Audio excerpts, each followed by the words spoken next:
Hello po mga kababayan, si Dante Maravillas, Bicolano vlogger, broadcast journalist from Albay. I-update ko kayo mga kababayan sa pinagkakaabalahan ni Sara Duterte. Walang tigil sa pagmi-meeting.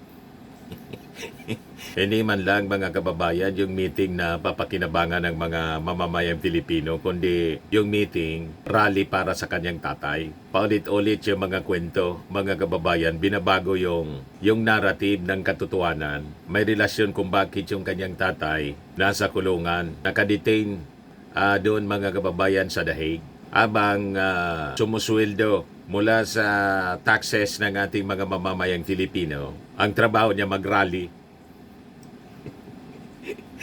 sumusweldo. Whereas yung First Lady mga kababayan, si Lisa Marcos, walang sweldo sa gobyerno. Nandun sa Saudi Arabia, nagtatrabaho, working visit. Yan si Sara. Naubos yung panahon sa meeting, rally. Nandyan na lang palagi siya mga kababayan. Masyado ng stress ang itsura. Whereas si Mrs. Lisa Marcos, kausap yung mga OFW sa Riyadh, Saudi Arabia. Yan yung post niya mga kababayan, 1 hour ago. Working visit to Riyadh, Kingdom of Saudi Arabia. Drop by the OFW Female Shelter, Bahay Kalinga, 1, Riyadh, KSA, July 19, 2025. Yan ang First Lady. Wala mang sweldo. Galing sa taxes ng mga Filipino. Yan yung Bahay Kalinga po. May mga bata. Tinakpan yung mga mukha ng mga nanay at bata. Yan Bahay Kalinga. Welcome, Bahay Kalinga 2. Hindi yan sumisweldo mga kababayan mula sa taxes ng ating mga mamamayang Filipino, pero nagtatrabaho. Ang sadya niya pag pumunta sa ibang bansa, working visit. Nakita niya, kahit na nga pumunta sa Los Angeles, na naging controversial dahil sa pagkamatay ni Paulo Tantoco, na isinabit, dinawit pati yung First Lady. Working visit yon mga kababayan. Kasi pinopromote doon yung ating tourism and film. Manila Film Festival in Los Angeles. Nakita ninyo? What about si Sara Duterte? Lahat po tungkol sa kanyang tatay. Yung mga pinagagawa nilang rally, wala man po yan epekto sa magiging desisyon ng mga judges ng ICC. Ang dapat gawin nila sana, mga kababayan, pagandaan dapat yung mga ebidensya ng kanilang defense. Dapat doon. Kaya lang, ginagamit mga kababayan ito ng mga rallies para siraan yung ating gobyerno po, yung ating administrasyon, na sila inaapi ng ating administrasyon. Yung crimes against humanity na final ng mga victims, family of victims, ng AJK mga kababayan, ipinapahid ngayon sa ating administrasyon. Yan si Sara. Sige lang ang meeting. Bigyan nyo sa amin. Isa-isahin natin ang mga pangalan. Hindi yung pwedeng magsasabi ka lang 30,000 ang namatay. Tapos kahit isang pangalan, wala kang maibigay. Kinasuhan daw yung kanyang tatay, crimes against humanity. 30,000 na niya yung namatay. Yon ang sabi sa kaso na final sa kanyang tatay. Pero ni isa daw, ni isang pangalan, walang masabi. May ganon. Kung ganon, di panalo kayo. Kung totoo yan na kanyang sinasabi. Imalinaw po sa 30,000, 43 cases mga kababayan ng mga extrajudicial killings ang sinabmit mga kababayan sa ICC. Kasi kung 30,000 po, aabotin na mga 100 years yung trial.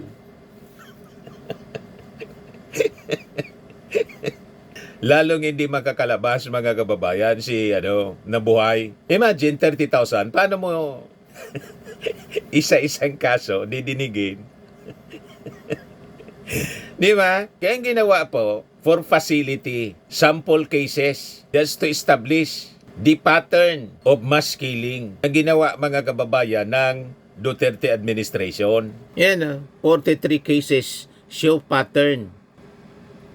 The lone charge of murder under crimes against humanity comprising at least 43 killings of drugs suspects in the bloody anti-narcotics crackdown is enough to provide a solid basis against former President Rodrigo Duterte in the ICC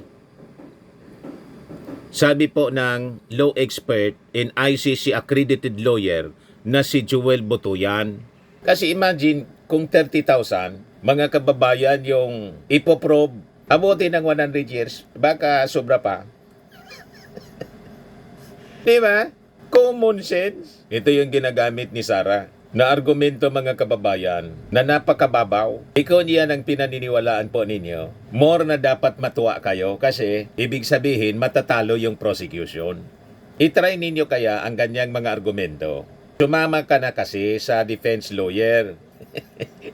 Sara Duterte. Tingnan natin kung yung mga argumento po ninyo tatanggapin ng mga ICC judges. Di ba? Kung yan ang mga sinasabi ninyo sa mga rallies dyan sa harap ng ICC, paniwalaan ng mga ICC judges, di panalo kayo, mas maganda on your part. Bakit hindi ninyo gawin na itong narrative ninyo, sabihin ninyo sa harap ng mga judges, hindi sa harap ng mga followers ninyo, na kahit anong sinasabi ninyong kasinungalingan, pinaniniwalaan nila. Di ba? Ayan si Sara. Sige, meeting po. Kung may tanim bala, merong tanim patay. Yes! Diba? Tanim bukog! Yan ang hawak-hawak nila. Kung may tanim bala daw, may tanim patay, ibig sabihin, yung mga namatay sa war on drugs, hindi totoo. Itinanim lang. You see, ang mga ebidensya, galing mismo sa bibig ng kanyang tatay. Yan ang ebidensya, oh. Galing mismo sa bibig niya. Oh. Mismo sa bibig niya. O diba? Pagkatapos, ganyan ang sasabihin ni Sara. Lahat baliktad sa katotohanan mga kababayan. Ngayon, laban sa dating Pangulong Duterte. Wala man lang sila kahit isang ebidensya na nagsasabi na totoo ang paratang Wala daw ni isa. Trillanes. Parking dog. At nga, wala na patapos na ang ICC bilang isang institusyon. Wala na silang kaso. Isa nila, yung kaso ni Yan ang President narrative nila. Duterte. Nakakitaan Sabihin niya yan, nakakita mga sila kababayan, ng isang administrasyon. sa harap ng mga judges, tingnan natin kung kung favorable, magiging favorable yung desisyon ng ICC. Ang ginagawa po ni Sara Duterte, lalong binabaon niya yung kanyang tatay sa problema, binabakbakan mismo yung ICC. Di ba po? Akala niya pwede niyang mabuli yung ICC. Administrasyon ni Marcos na ayaw niya na naririnig na merong kumukontra at nagsasabi na mali ang ginagawa ninyo sa pamahalaan natin sa Pilipinas. They're stifling dissent. They are demolishing opposition. Anong demolishing opposition? Unang-una, hindi man kayo opposition. Kayo ni Team ka. Di ba? Hindi man kayo opposition. Kasi kayo ni Team. Ang legal na opposition po, yung mga dilawan, pinklawan, pero kayo hindi po. Humiwalay kayo kasi hindi na pagbigyan. Yung mga request ninyo, gusto ninyong mangyari, kasi hindi man po pwede. Lalo yung mga policy ng inyong tatay sa war on drugs at yung mga projects na funded ng China. Kaya masamang-masama ang loob ninyo. Lalo't na-booking yung plano ni the little girl. Doon yan nagsimula, nag-ambisyon. Na-booking po ni Martin Romualdez. Kaya masamang-masama ang loob ninyo. Ngayon, lahat ninyo pinopolitika, pati yung kaso ng inyong tatay, na wala mang kinalaman dyan sa kaso ng inyong tatay, yung ating Pangulong Bongbong Marcos, kasi 2017 pa yan. Nagkataon lang, lumabas yung warrant of arrest sa kanyang panahon. At paano hindi isusurrender yung inyong tatay na walang tigil sa paninira? Di ba? Walang tigil sa destabilization. Kahit sino man pong nakaupong administrasyon, yun din ang gagawin. O di ba? O ngayon, nakuha ninyo yung hanap ninyo. Ito na kayo ngayon, laging nasa dahig. Si Pangulong Duterte ang pinaka staunch critic ng administrasyon ni BBM. Hindi na niya tinatawag na presidente, ni BBM na lang, ni pa BBM.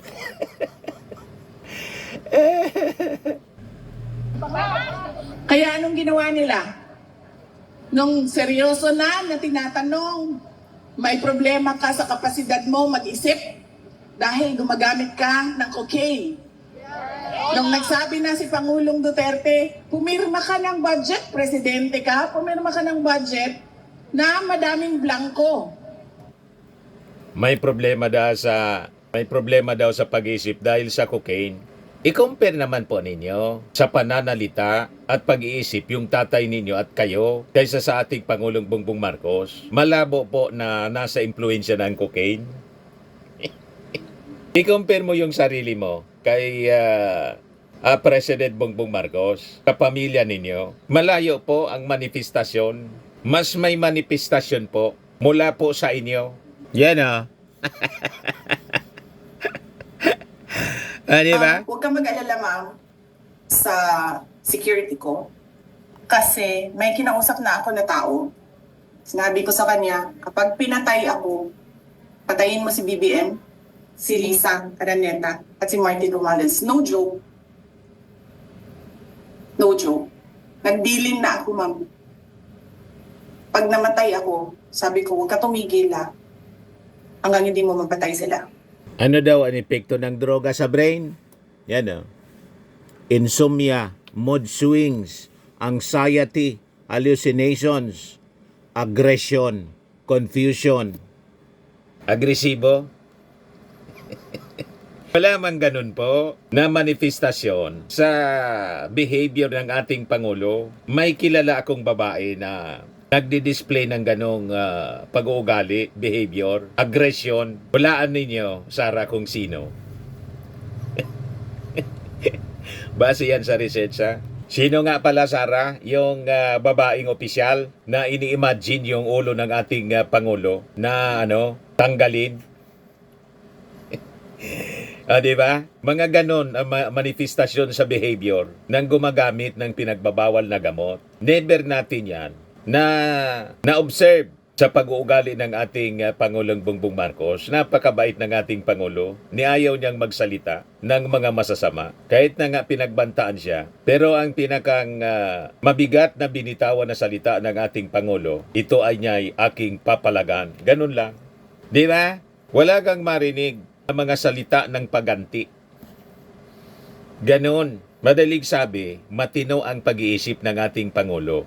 Malabo na nasa impluensya ng coke tulad ng sinasabi ninyo. Tama ba? Blanco sa pera. Hindi blank check ang budget. Kailangan nakasabi dyan kung saan gagamitin at magkano. Ibig sabihin, hindi mo binasa ang budget. Recycled po ang issue. Ano na pala nangyari doon sa final na kaso ng mga kakampi ninyo sa Kongreso? Yung grupo ni Alvarez, dating speaker, hintayan niya lang natin kung totoo yung mga sinasabi ninyo. Wala hindi na nga napag-usapan pagkatapos nire-recycle niyo lang po ang mga isyong yan. Di ba? Lahat recycle, yung bangag-bangag-bangag. Ngiwi. Nadamay pa si Paulo Tantoco. Yan tuloy, nag-react na yung kanyang nanay. Ano sabi ng kanyang nanay? Tinina Tantoco, sumulat sa sa Billionaire News. Wala man niya doon yung pangalan ni Miss Lisa Marcos. Yan Mother of Paulo Tantoco speaks out on grief media narrative. Yan the First Lady was not involved in any way with our son's death. The partial autopsy report is open for you to see. You will nowhere did it say our son died of overdose. It had cocaine effect, accident, and heart disease. Lahat fabricated po yung kwento. Ayan. Di ba? Nadurog yung inyong kasinungalingan. Pero ngayon, alam natin na karating na sa kanya yung verification na ginawa ng kaalyado nilang istasyon, Net25. Yun mismo yung nag-debunk. Wala ngayon silang sinasabi. Tahimik lang sila. Ganon. Labag sa batas yun. Kahit man ang mga blanco sa budget, labag din sa konstitusyon yun. Anong ginawa nila? Kinuha nila, sabi nila, ICC. Ito na, may kaso na kayo, ihahatid namin sa inyo. Walang problema. Illegal ang pagkuha sa kanya dito sa Pilipinas. Wala namang maghahabol sa amin dito. Kami ang pinaka makapangyarihan dito. At yan silang lahat, wala. Yan sila. So pinalalabas ni Sara, may impluensya yung ating administrasyon sa pagpalabas ng ICC ng warrant of arrest na inimplement ng Interpol. Malabo po yon. No head of state, mga kababayan. Not even President Trump, the president of the powerful country on the planet Earth, can influence the decision of ICC. Yan ang pinalalabas niya. Kaya sa paniwala nila na pwedeng impluensyahan yung mga senador na kaalyado niya, si Alan Peter Cayetano, si Bongo, si Bato, si Robin Padilla, nag-file ng resolusyon para sa interim release ni Digong. Kaya sabi ni ex-ICC Judge Raul Pangalangan, Senate post anya for Rodes house arrest carries no legal weight. Walang bigat. Malamang sa malamang, pagsayang lang mga kababayan ng panahon. But anyway, tuloy lang nila ang mga walang kakwenta-kwentang aksyon. Di ba? Bakit? Meron pa bang mga tao na pumupunta doon? Sabi ko, ang daming Pilipino sa buong mundo ang lagi-laging gumagawa ng pagtitipon. Sabi ko sa kanya, kahit 5 na lang kami doon sa park, magsasalita pa rin kami. Kahit 5 lang kami, ay mali pa rin yung ginawa nilang pagkuha, pagdukot sa iyo. Hindi naman dahil madami tayo, ay tama. Pag konti na lang tayo, ay mali. Ay tama na yung ginawa nila. At dahil marami tayo ginawa nila, hindi. Kahit mag-isa lang akong tatayo dito, alam mo ma'am, may nakita ako yung isang babae doon kahapon. Ano siya, foreigner. Doon sa may train station, may dala-dala siyang sarili niyang speaker.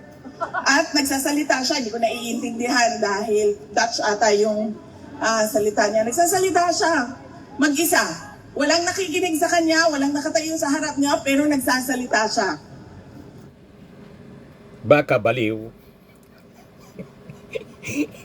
Di ba? Ano bang tawag ninyo sa tao nagsasalita, wala mang kausap? Di ba? Walang audience. Basta't nagsasalita lang siya. Anong ibig sabihin nun kung hindi nasisiraan ang ulo?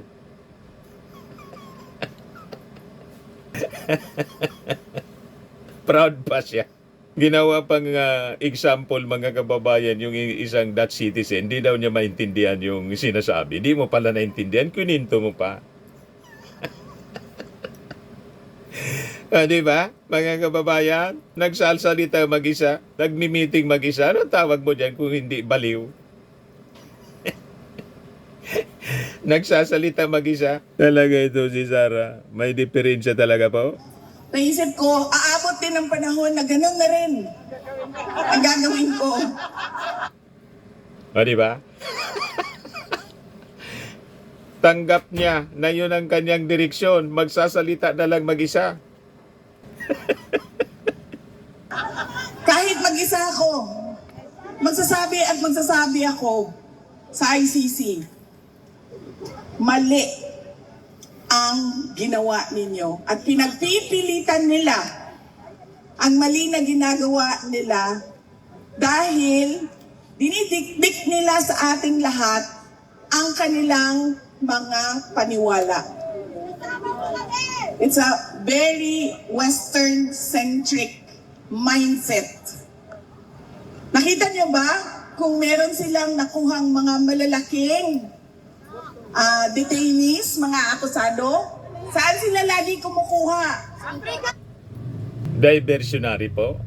Nonsense and diversionary. Yon ang ginagawa mga kababayan ni Sara Duterte. Pero ituloy mo lang yan. Ang sinisiraan niya ngayon, yung ICC, hindi niya naisip mga kababayan na yung ICC, hawak yung kanyang tatay. O, di ba? Ituloy mo ang yung mga ginagawa. Ang mga tao na nililitis nila sa Africa. Andun sa loob, kasama namin. Hindi ko lang sila makausap dahil French ang kanilang pananalita. Ganon. O sabi niya, nag-iisa lang yung kanyang tatay. May kasama pala doon na mga Africans. African leaders.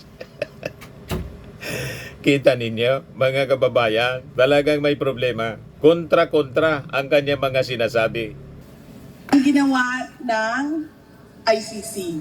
At ngayon, dahil alam nilang dalawa, alam ng ICC, alam ng administrasyon ni BBM, na wala kahit isang ebidensya, ay gumagawa na sila ng ebidensya. Lahat ng namatay, war on drugs. Yes. Lahat ng buto, War on drugs. war on drugs.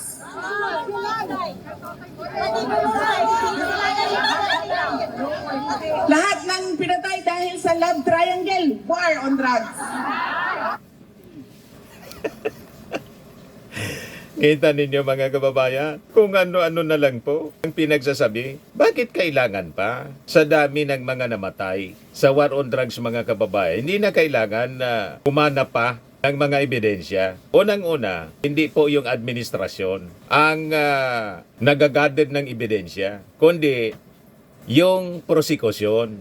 Private prosecutors po, sila naghanap ng mga ebidensya, hindi po yung gobyerno. Kumbaga, yung mga testigo, pinoprotect ng ating gobyerno kasi mga Filipino ito, may obligasyon. Ang ating gobyerno, i-protect ang mga witnesses. Alangan man, ipahamak ng gobyerno ang mga witnesses. Tama po. Kung ano-ano na lang po ang sinasabi ni Sara. Lahat. Dahil wala nga silang ebidensya. Missing sa So anong pinag-aalala ninyo kung walang ebidensya yung gobyerno, sabi ninyo? Unang-una, yung gobyerno, hindi man po yung naganap ng ebidensya. So, mabuti. It will be good for you. For Digong. Ibig sabihin, walang ebidensya, absuelto si Digong after trial. Pero yung trial, it last for 8 years. More or less. Ganon. So maganda. So anong ipinagpuputok ng butsi ninyo, mga DDS, na wala man palang malakas na ebidensya? Magsaya kayo kasi walang malakas na ebidensya sa paniwala ninyo. Diyan kung totoo yung paniwala ninyo. Di ba? Bungeros, ang tagal na niyan, di ba? 2025 na. Pagpasok nung termino namin, 2022, nandyan na yung missing sa Bungeros. O ang tanong, nangyari yan 2021 hanggang 2022. Kala ko ba magaling yung tatay ninyo? Bakit hindi nasolusyonan yung problema ng missing sa Bungeros? Hindi nabigyan ng hustisya? Anong rason? Dahil yung mga nasa likod ng missing sa Bungeros, barkada. O di ba? Lumalabas na barkada yung mga mastermind. Kasama consultant. Di ba? Parang yung sa Pugo. Bakit ngayon nyo lang hinahanap sila? Di ba? Kasi walang buto. Kailangan natin ang buto. Hanapin natin ang missing sa Bungeros. Mga biktima ng war on drugs.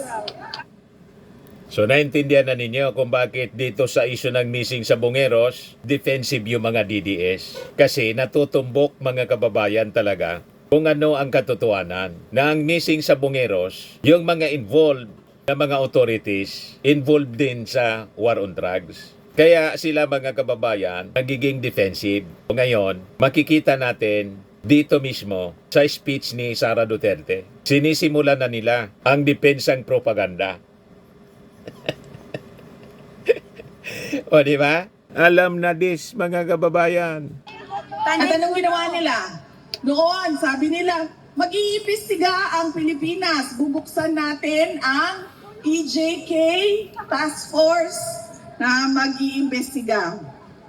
Nung wala talaga silang makita, wala silang mahanap, ano sabi nila?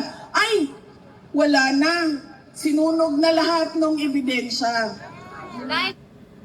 Ang nagsabing sinunog si Digong.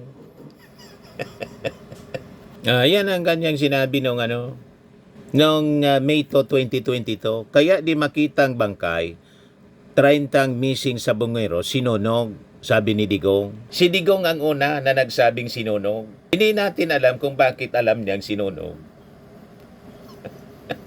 Nalalaman lang natin ngayon na yung mga missing sa Bungeros, sabi sinunog, dahil sa testimony ng whistleblower na si Julie Dondon, Patidungan, ang tinuturong mastermind, si Atong Ang, konsultan sa STL at isabong ni Digong.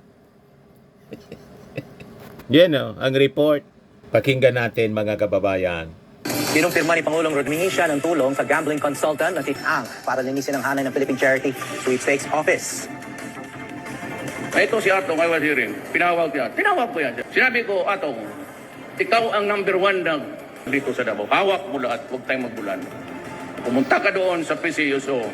Hintuin mo yung lahat ng illegal Konsulta. at tulungan mo ang gobyerno. That was the only reason for Atong Ang. Naintindihan na ninyo kung bakit defensive sila at naging tema na ng meeting ni Sara sa Dahig. Pati yung missing sa Bungeros. Sabi ko sa inyo mga kababayan. Ang nagsabi niya, hindi ako po, si DOJ Secretary Boying Rimulya na may kaugnayan niya. Kaya nagiging defensive sila. Pero ito mga kababayan, under investigation pa. Yung mga personalities na yan na nami-mention lalo na si Atong Ang, mga suspects pa lang po. Wala pa mang kaso. Binubuo pa yung kaso mga kababayan. At sabi natin, ulitin natin, ang isang suspect, considered siya deemed innocent until proven guilty beyond reasonable doubt. Yan ang dapat nating intindihin. Nawala na lahat ng ebidensya. Sinunog na. Nag-imbestiga na nga noong 2012, di ba? Sa panahon ni dating Justice Secretary Laila De Lima. May dala-dala pa siyang bungo noon. Kung maalala niyo, di ba? May dala siyang buto. Tapos buto pala ata ng baka yon kasi lechona ng baka yung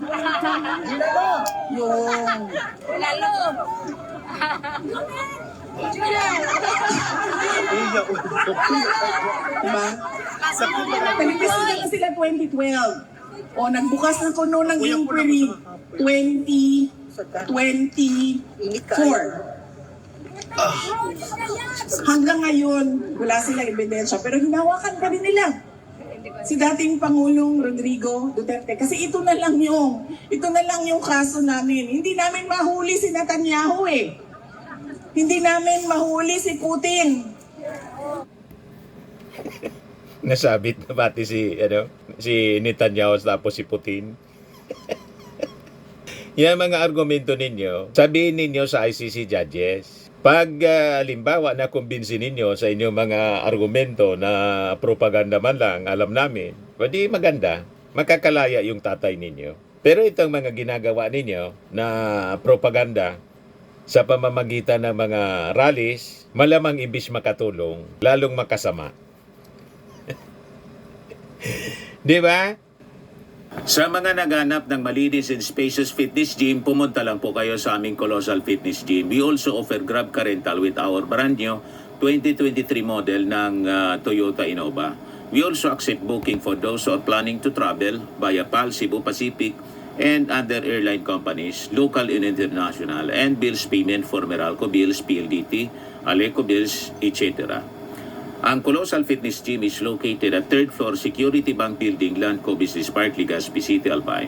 For inquiries, look for Chilon Maravillas. Contact number 0966-802-0949. Yan yung aming Innova. Lagi na pong matao sa amin.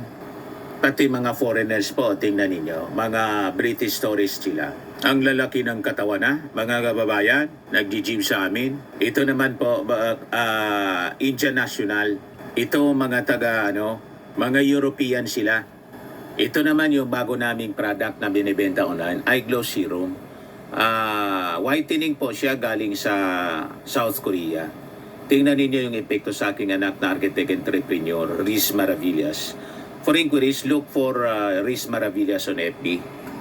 Ito naman po, Fairmax Firming and Lifting Cream. Mainam po ito sa mga pains at paninigas ng mga kaso-kasuan. Ito po, Automax Radiant Serum. Sa mukha naman yung application. Anti-aging po siya. You will look 10 years younger than your age. Ito naman po, yung bagong product naming binibenta online. Pwede kayong magnegosyo nito. I am Worldwide Amazing Pure Organic Barley Powdered Drink Mix from Australia. Endorsed by cancer survivor, actress Maritoni Fernandez. Pati ni Benny Sheena Katakutan. Choco Barley naman po ito. Ito yung bago naming business partner sa Sorsogon. Ayan yung anak ko. Nag-seminar doon sa Sorsogon kahapon. Si Riz Maravillas. Pati si Ismo Laudi po. Ito mga bata pa sila pero nagnegosyo na. Mga kababayan, ang gagaling nila. So, hindi kailangang matanda na. Pati mga bata.